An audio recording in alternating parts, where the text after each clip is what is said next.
suffering in a situation where they've been separated from their land, their next-door neighbors by a giant apartheid wall. It's revolting. And as queer people in the United States, many of us say no. We don't accept this. We don't accept Israel using us as a tool to mask its oppression of various brown-skinned people all over the planet. Palestinians deal with repression in Israel daily by a so-called democracy that does not apply to them. They claim it is for security against terrorism, and to that end, they justify a militarized society with major surveillance, brutality by the police and army, racial profiling, restrictions of movement, laws against free speech and association, indefinite detention, and even state murder. Our country does the same thing, and both Israel and the U.S. trade military weapons and share the latest surveillance equipment and training of military and police personnel. In the name of a so-called war on terror, which is really a war of terror against everyone, our government has started a war at home on the Bill of Rights. Within days of 9/11, starting with the Patriot Act, we have seen massive spying and data collection, which does not even have to be connected in any way to suspected or actual terrorism. And this information on vast thousands and thousands and thousands of people who've done nothing wrong can be kept for 5 years, just in case. Along with the usual and ongoing racial profiling of African Americans, they have expanded to Muslims, Arabs, and immigrants.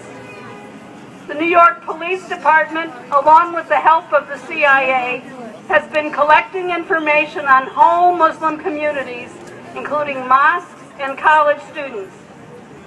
They infiltrate peace and social justice organizations. Thousands of Muslims have been put into indefinite detention and tortured in prisons for doing nothing or because they were framed up. The authorities engage in preemptive prosecution. That is, they take action against people just in case they might do something in the future. Anti-war and solidarity activists are being targeted for grand jury investigations. Laws against offering material support to terrorists mean anything you do to protest or whistleblow information or talk to people they say are terrorists, even charitable organizations, can be charged with aiding terrorists. The NDAA authorizes indefinite detention without charge or trial, and the Justice Department declared that the President has the right to target and assassinate anyone, anywhere, anytime, because they are suspected as being terrorists. Once U.S. citizens had some protected treatment, but that no longer applies. In fact, our government is literally getting away with murder. The real reason in both Israel and the U.S. is to impose social control and squelch protest in order to maintain the dominance of their economic and political systems. NATO, the U.S. military arm, is coming to Chicago in May. Mayor Rahm Emanuel, our favorite, the White House and Homeland Security are doing everything they can to keep us from protesting with new laws and impossible regulations, threats of huge fines and jail time, and infiltration of the Occupy movement, peace groups, and others likely to speak out. They're even talking of shutting down subways in the downtown area. UNAC and Chicago activists are fighting a civil liberties battle to keep our right to protest. If they are successful in chasing us away, they will apply the same tactics to all future capture protests. Like the Republican and Democratic Party conventions later this year, like labor strikes, and no war on Iran demonstrations. Only massive opposition and standing our grounds will push them back and maintain our rights and liberties. I urge you to come to Chicago and march with the Palestine contingent in a mass march and rally against NATO and the G8 on May 20th. Thank you. Thank you, Marilyn. Next we have Alireza Dustatar. He's a doctoral student in anthropology and Middle Eastern studies at Harvard University. He's an Iranian American.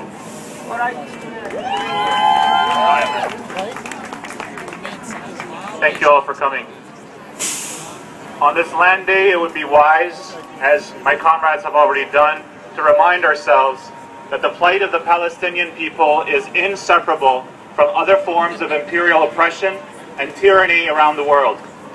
We are once again hearing the drumbeats of war against a Middle Eastern country with vast oil reserves, supposedly making a mad dash toward developing nuclear weapons. So cynical is this fear-mongering, this incessant push for confronting Iran, that it continues to rise even against the consent judgment of the American intelligence community.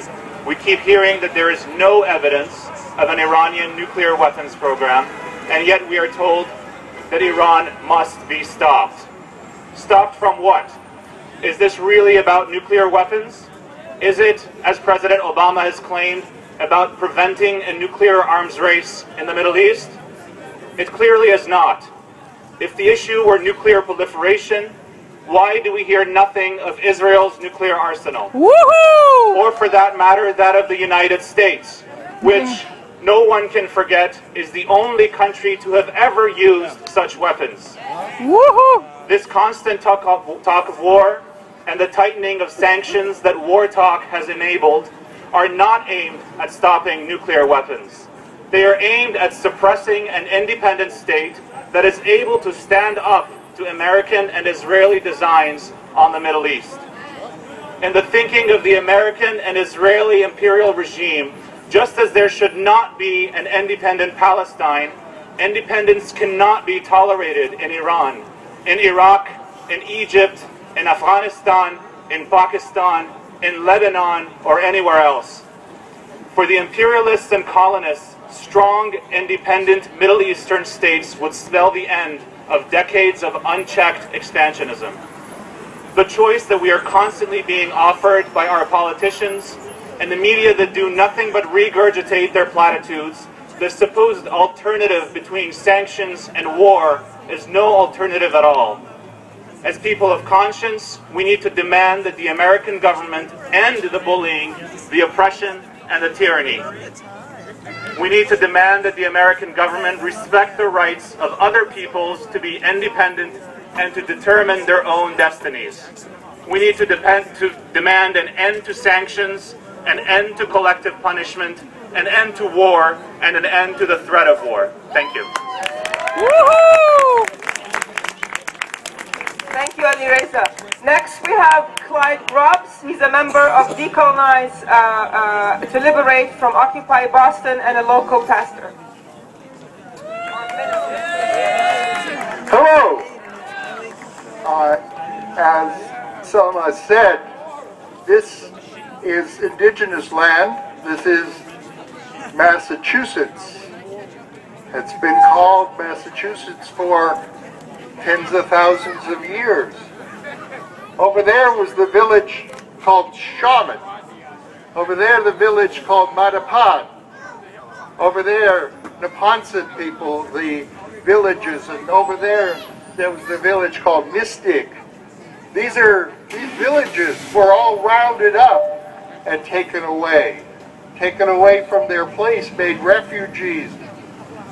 So I'd like to talk a little about the parallels I see between what happened to the indigenous people of America and what is happening to the indigenous people of Palestine. Because it is important to emphasize the people who live in Palestine, the Palestinians, have been there for thousands and thousands and thousands of years. They have had many religions in those thousands of years. They have spoken in many cultures. This is a people that, whose ancestors were Abraham and Sarah, and all of those people who walked together in that land for thousands of years. So when the people who came to this country and occupied this country and conquered this country had a religious vision. They said this land belongs to us because we read it in the Bible. They came and took the land because they had a religious vision, manifest destiny. And one of the tools they used to occupy this land was what was called settlements. They would make a settlement and they would have people living and farming, and then all of a sudden they would have say there was some problem with those native peoples. They were acting up somehow, and they would call in the army to protect the settlement. And then they kept doing that and clearing out the natives who were giving problems to the settlement, and then they would move the people out. So in the basis of this experience, we say we understand what a settler colonialism is. The people, the indigenous people of America understand that well. So end settler colonialism and occupation of Palestine and solidarity of all the people of the world who have been colonized. More speakers over at Park Street. So, good evening. Thank you for being here this evening. My name is Ukumbwa, and I'm humbled in the face of the people. All right, I'm truly humbled in the face of the people here. And we have to know that that colonization, colonialism, and settler colonialism looks at you and they are arrogant in the face of the people. They are arrogant in the face of the people. They will hand you bullets. They will hand you bulldozers. They will hand you all kinds of things to colonize your minds, to colonize your land. Thank you. Right. All kinds of limitations so we cannot be the full humans we are supposed to be.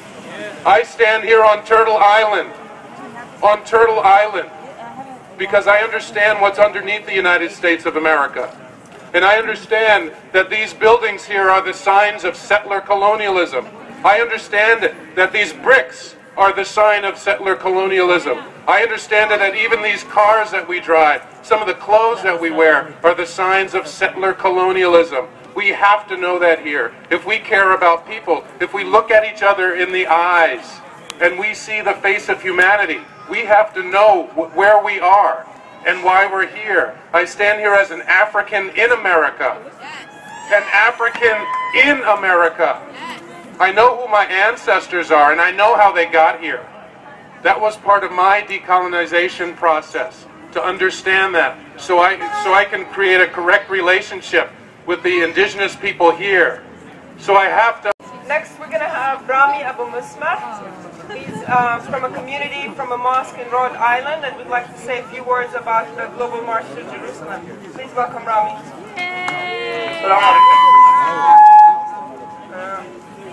First of all, I'm going to talk about Jerusalem because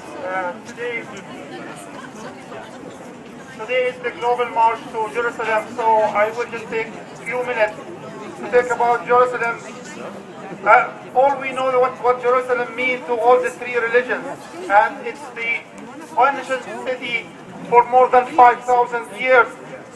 The Jerusalem history is one of war and invasion and struggle throughout the history, but it never been a city of single religion.